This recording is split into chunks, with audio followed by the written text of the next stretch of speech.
Bienvenidos a JG Te Responde. Esta semana hemos preparado una edición especial para que puedas descubrir muchas respuestas en un solo programa.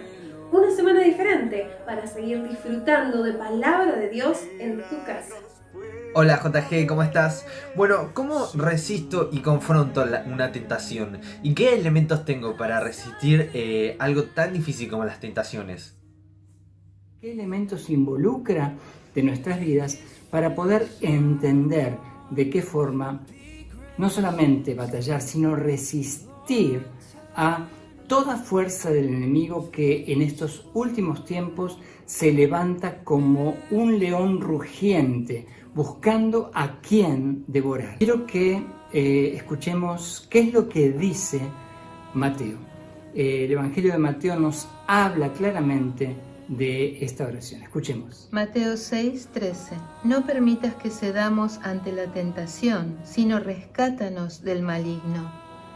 Bueno, esto es muy notable porque la posición que debemos enfrentar frente justamente a la tentación es, primero, una dependencia exclusiva de Dios. No hay forma de resistir, no hay forma de confrontar ningún tipo de tentación. Y esto quiero que lo observes y que te quede claro: ningún tipo de tentación puede ser enfrentada sin la presencia del Espíritu Santo en nuestros corazones. Bien, necesitamos comprender por qué, es decir, qué elementos Dios nos ha dado para resistir algo tan fuerte y poderoso como la tentación. Escuchemos lo que el Evangelio de Lucas nos dice justamente en las tentaciones de Jesús. Lucas capítulo 4. Entonces Jesús, lleno del Espíritu Santo, regresó del río Jordán y fue guiado por el Espíritu al desierto, donde fue tentado por el diablo durante 40 días. Jesús no comió nada en todo ese tiempo y comenzó a tener mucha hambre.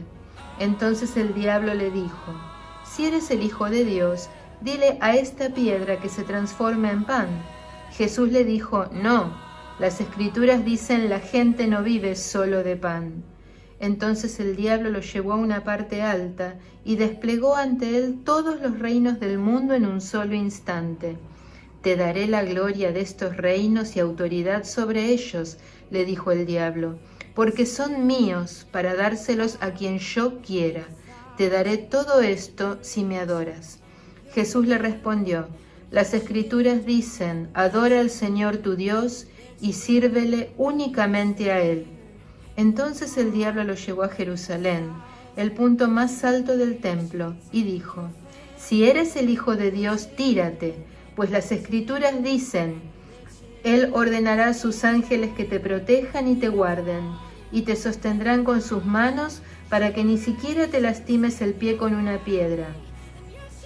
Jesús le respondió: las Escrituras también dicen, no pondrás a prueba al Señor tu Dios. Cuando el diablo terminó de tentar a Jesús, lo dejó hasta la siguiente oportunidad. Bien, vamos a ver rápidamente algunas cosas. Esto es muy fuerte, este pasaje es muy fuerte y muy revelador. En primer lugar, Satanás siempre va a atacar nuestra identidad. En segundo lugar, él va a atacar tu necesidad y también va a atacar tus emociones. Entonces, al poder entender estos elementos de bombardeos de misiles sobre tu persona, puedes estar con mayor claridad de cómo levantar tus defensas. Es decir, la presencia de Dios en primer lugar tiene que estar en vos. El Espíritu Santo estaba llenando a Jesús. La presencia de Dios estaba en él en plenitud. Y más adelante, en el último versículo que no leímos, la palabra dice que Jesús salió del desierto lleno del Espíritu Santo. Bien, y como habrás podido observar, lo que se entreteje en este texto es que siempre Satanás va a intentar presentarte un atajo, para que evites hacer lo correcto y llegues al punto final, en el caso de Jesús, evitar la cruz, para poder obtener lo que estaba en el corazón. Que la pregunta es, a ver, ¿a Jesús le interesaban los reinos y la gloria de los reinos? ¿Qué responderías? Bueno, siempre pienso en esto y quiero decirte que sí. ¿Por qué? Porque Él vino a morir por ellos. Y en segundo lugar, Satanás nunca va a ofrecerte algo que no te interesa.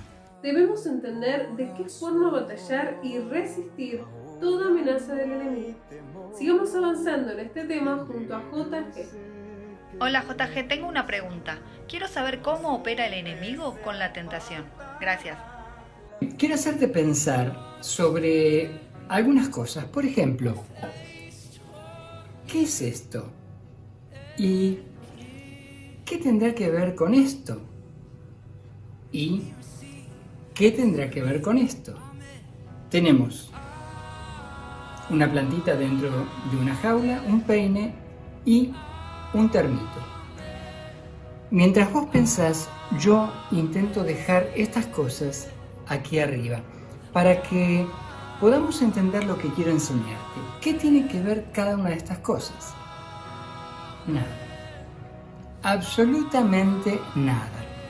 Pero el enemigo trabaja en nuestras mentes intentando confundirnos entre la realidad, lo que Él sugiere y lo que Dios nos enseña en su palabra.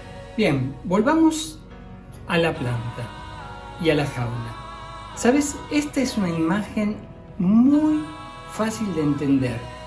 Esto es como Satanás nos quiere tener, limitados en una jaula, creyendo que estamos creciendo, creyendo que vivimos de manera libre, creyendo que estamos siendo fructíferos, creyendo que podemos dar de alimento y de comer a mucha gente que está alrededor nuestro, pero finalmente estamos así, estamos encerrados. Y la necesidad de entender estas cosas tiene que ver con lo que Dios establece en su palabra. Por eso, vayamos a un pasaje rápidamente que se encuentra en Primera de Pedro. Primera de Pedro 5:8. Estén alerta, cuídense de su gran enemigo el diablo, porque anda al acecho como un león rugiente, buscando a quien devorar. El enemigo anda como un león rugiente, buscando a quien devorar. El punto es entender cómo funciona nuestra manera de pensar y de qué forma accionan los pensamientos en consecuencia en nuestra propia vida. Entonces tenemos tres líneas de pensamiento.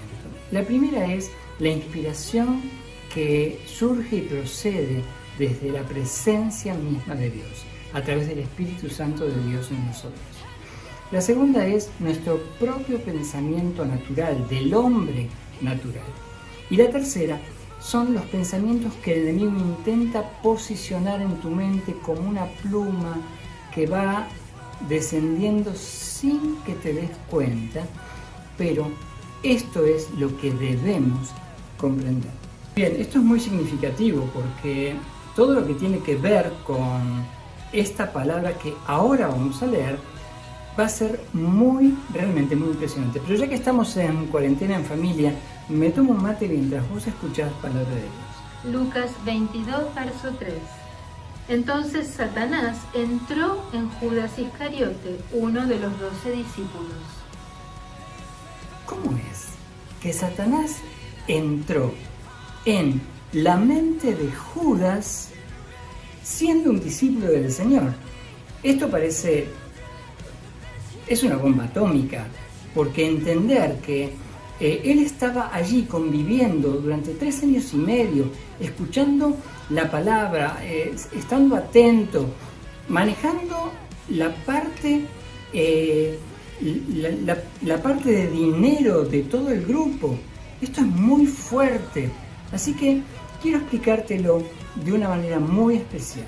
Quizás vos me digas, bueno, pero había una predestinación para que alguien tenía que hacerlo. Bueno, no voy a entrar en ese tema, pero sí quiero decirte que para que Satanás entrase en los pensamientos de Judas, Judas tuvo que preparar el camino, tomando y aceptando algunas tentaciones anteriores, como por ejemplo robar, mentir, engañar, y entonces produjo algunas cosas terribles como consecuencia de lo que él hizo.